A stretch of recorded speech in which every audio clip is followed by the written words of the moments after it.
Hello दोस्तों, आज का डिक्टेशन आनंद मासिक पत्रिका से होने वाला है, जो कि 3 अलग-अलग स्पीड 80 शब्द प्रति मिनट, 100 शब्द प्रति मिनट और 120 शब्द प्रति मिनट की गति से डाला जा रहा है। इसकी पीडीएफ अगर आपको अलग से चाहिए तो नीचे डिस्क्रिप्शन बॉक्स से आप टेलीग्राम चैनल ज्वाइन कर सकते हैं। वहाँ आपको सारे अपकमिंग वीडियोज़ की लिंक और पीडीएफ मिल जाया करेगी। तो ज़्यादा समय ना लेते हुए डिक्टेशन स्टार्ट करते हैं 5 सेकंड के बाद।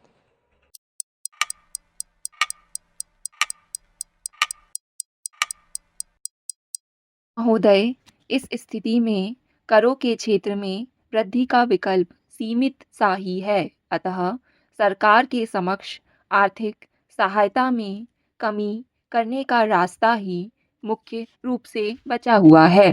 खाद्यान्नों, उर्वरकों, बिजली तथा अन्य कई प्रकार की आर्थिक सहायताओं के कारण केंद्र तथा राज्य सरकारों पर करोड़ों का बोझ बना हुआ है तथा इसने सरकारों का बुरा हाल कर दिया है। 5वें वेतन आयोग की सिफारिशों को लागू किए जाने पर कर्मचारियों के वेतन बढ़ने से केंद्र व राज्य सरकारों पर भी भारी भरकम बोझ बढ़ा है। उसने तो रही सही कसर भी पूरी कर दी।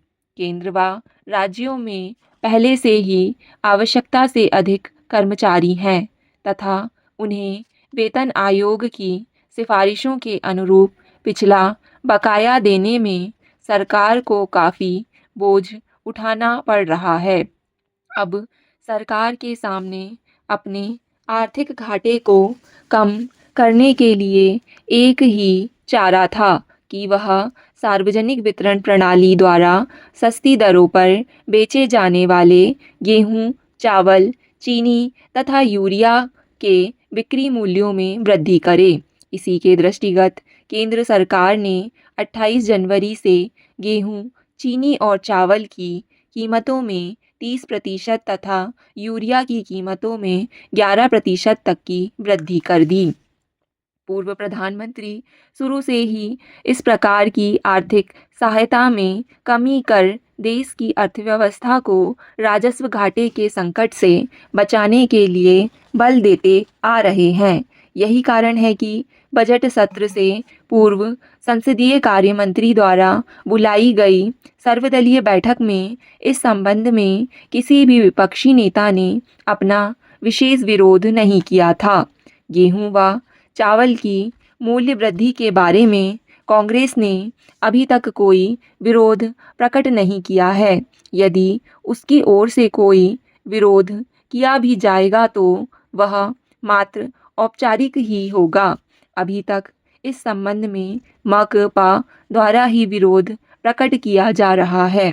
वस्तुतः सरकारों द्वारा दी जाने वाली आर्थिक सहायता का उद्देश्य तो यह था कि इससे सामान्य जनता को आवश्यक वस्तुएं व अन्य सेवाएं उचित मूल्य पर मिलें, लेकिन धीरे धीरे विभिन्न निहित तथा राजनीतिक स्वार्थों के कारण इनका दुरुपयोग व भ्रष्टाचार बढ़ने लगा। सरकार द्वारा सस्ते मूल्य पर दी जाने वाली खाद्यान्न व अन्य वस्तुएं गरीब जनता को मिलने की बजाय काला बाजार में जाने लगीं। सरकार गेहूं, चावल आदि के समर्थन मूल्य बढ़ाती जा रही है, जिसके कारण अन्य कार्यों के लिए बहुत कम पैसा बच पाता है। अध्यक्ष महोदय, अभी तक भूमिहीन खेतीहर मजदूरों की ओर अधिक ध्यान नहीं दिया जा सका है। यह बात नहीं है कि हम इधर ध्यान देना नहीं चाहते थे। कारण यह था कि हमारे सामने इतने अधिक विषय वस्तु हैं कि हम सबकी ओर एक साथ तुरंत ध्यान नहीं दे सकते। कई राज्यों में जहां कृषि की काफ़ी उन्नति हो चुकी है, उन्हें अच्छी मंजूरी मिल रही है। अन्य राज्यों में भी पारिश्रमिक बढ़ाने के लिए कदम उठाए गए हैं।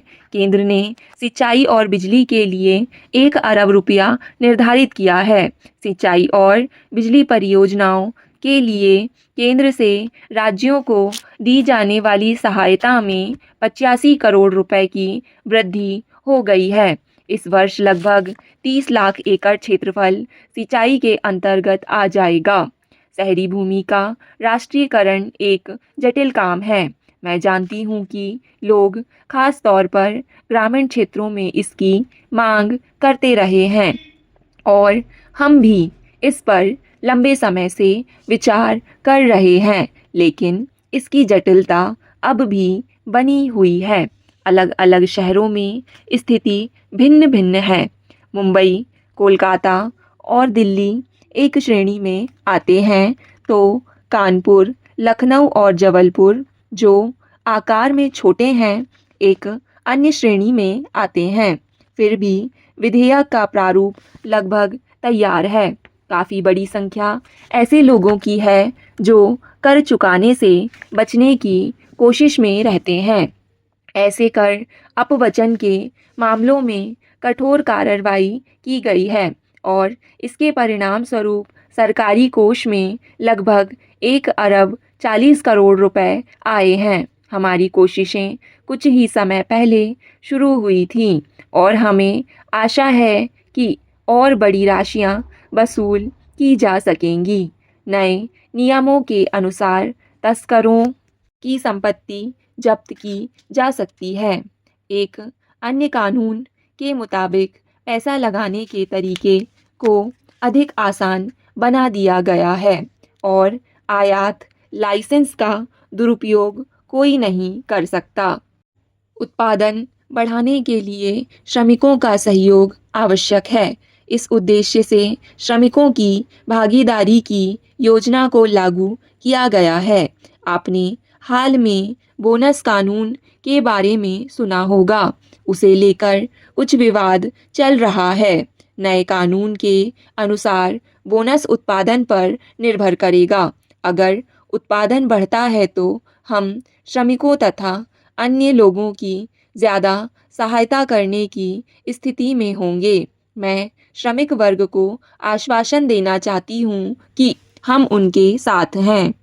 अध्यक्ष महोदय, हम मजदूरों के हितों और अधिकारों की सदा ही रक्षा करेंगे। राष्ट्रीय परमिट योजना के अंतर्गत अगले महीने 5,300 परमिट जारी किए जा रहे हैं। कई राज्यों ने ऐसे कदम उठाए हैं और कई उठा रहे हैं कि छात्रों को उनकी आवश्यकता की हर चीज़ उचित दामों में मिल सके।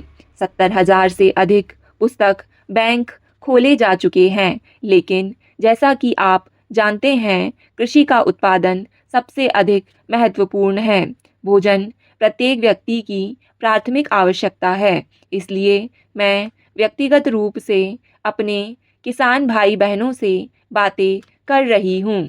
इस वर्ष अच्छी वर्षा हुई है, जिससे पिछले कुछ वर्षों के सूखे का असर समाप्त हो गया है, लेकिन इसका अर्थ यह नहीं लेना चाहिए कि केवल अच्छी वर्षा से ही बढ़िया फसल हो सकती है।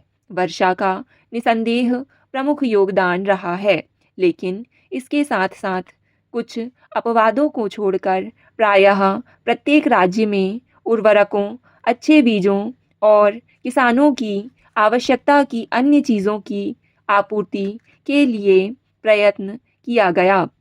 अगर कहीं ऐसा नहीं हो सका तो इसलिए कि परिस्थितियाँ हमारे बश के बाहर थीं, क्योंकि हमें बहुत सी चीज़ों का आयात करना होता है। डिक्टेशन पसंद आए तो वीडियो को लाइक तथा चैनल को सब्सक्राइब ज़रूर करें। धन्यवाद।